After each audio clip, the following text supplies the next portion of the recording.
and there are a whole bunch of people called free zoners, which use the technology from Scientology effectively without charging money, without giving it all to lawyers. They just want to teach the technology, and that I like, that I approve. Here's something that he also asked. He says, does President Obama know NLP, or has he listened to so much of it that he speaks like that? I love that question.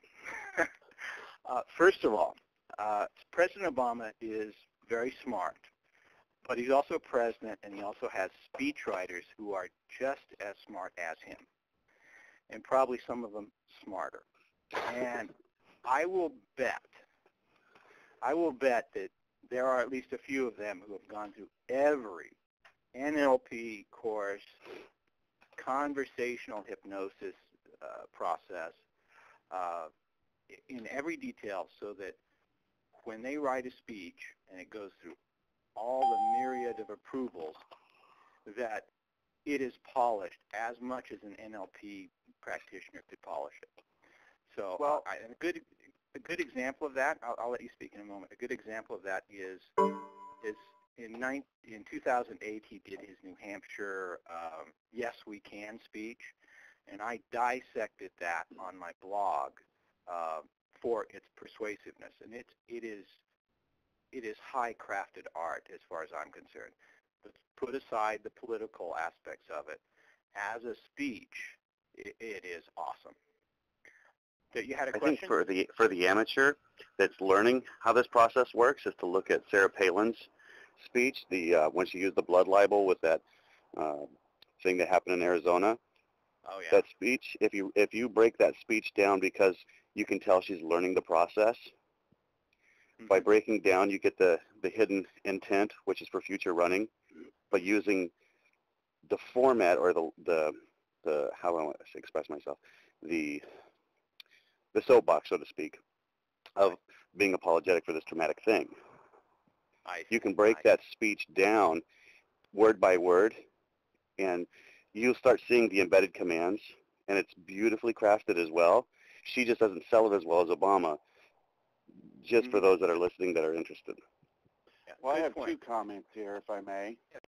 One, backing up to Scientology, in 1950, I want to say 1953, if I remember correctly, L. Ron Hubbard was already a very good-selling sci-fi writer, and he was interviewed by one of the pulp sci-fi mags, and in there the guy said, okay, you are a best-selling sci-fi author, you are already very well off and making a lot of money compared to a lot of sci-fi writers.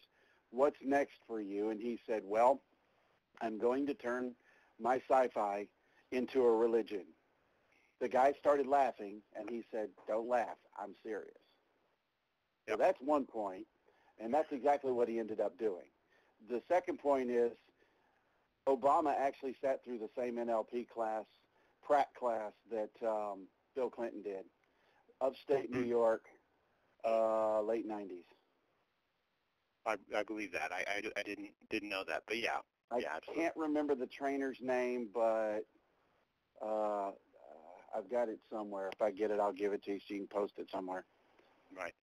And just in the realm of politics, you will not find someone high in the political field who hasn't done this type of study. And you won't find any speechwriters in that political field. And a lot of people love politics, but they don't want to run. They want to be involved. They become good speechwriters.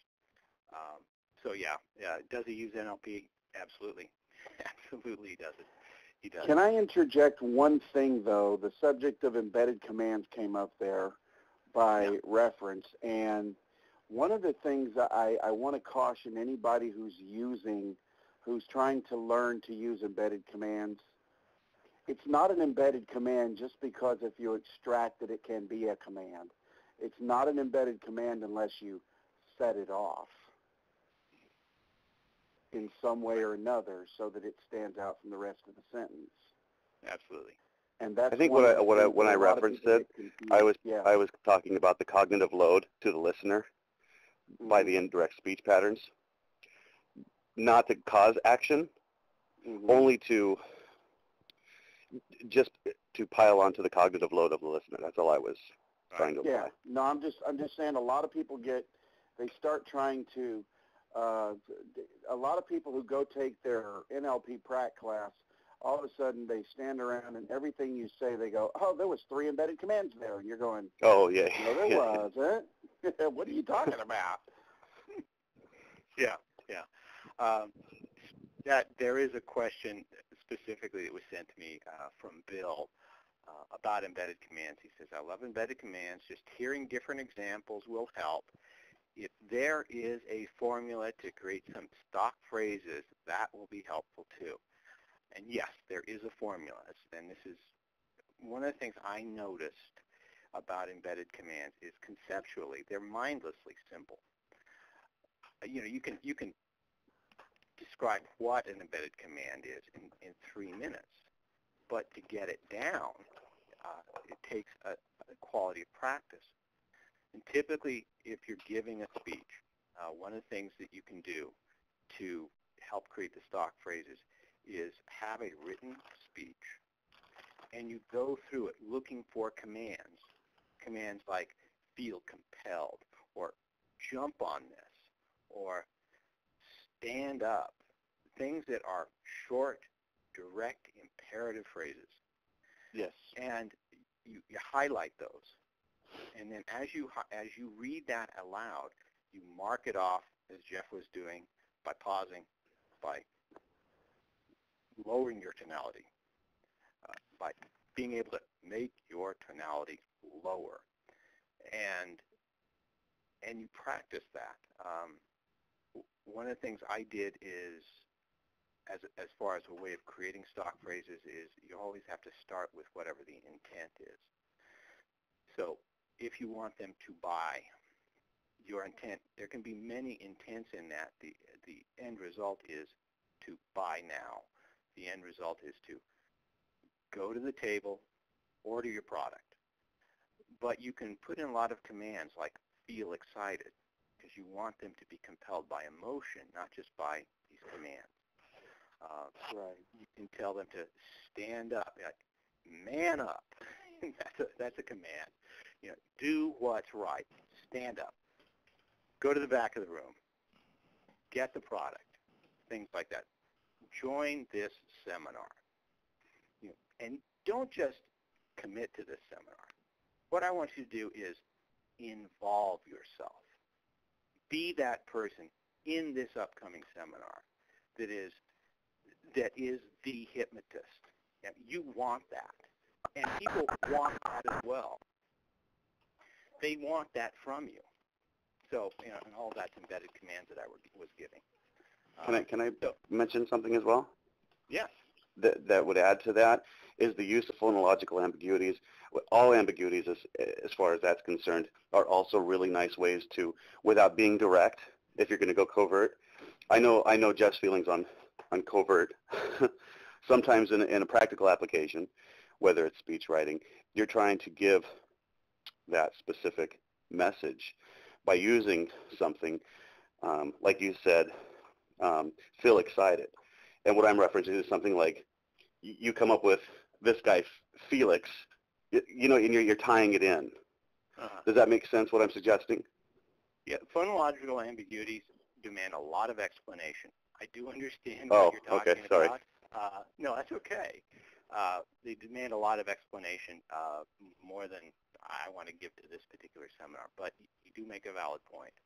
There's a whole encyclopedia out there of, I'm speaking figuratively, a whole figurative encyclopedia of linguistic persuasive patterns that you can use, and phonological ambiguities are one of them.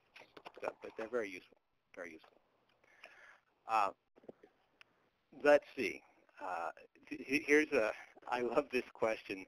Nichelle sent this question to me. It says, can you give me guides on how to do simple hypnosis on people?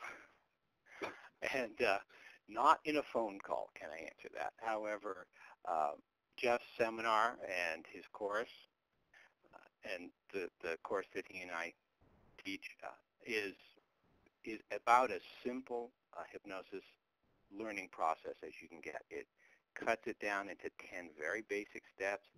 Each step is absolutely essential to the next one.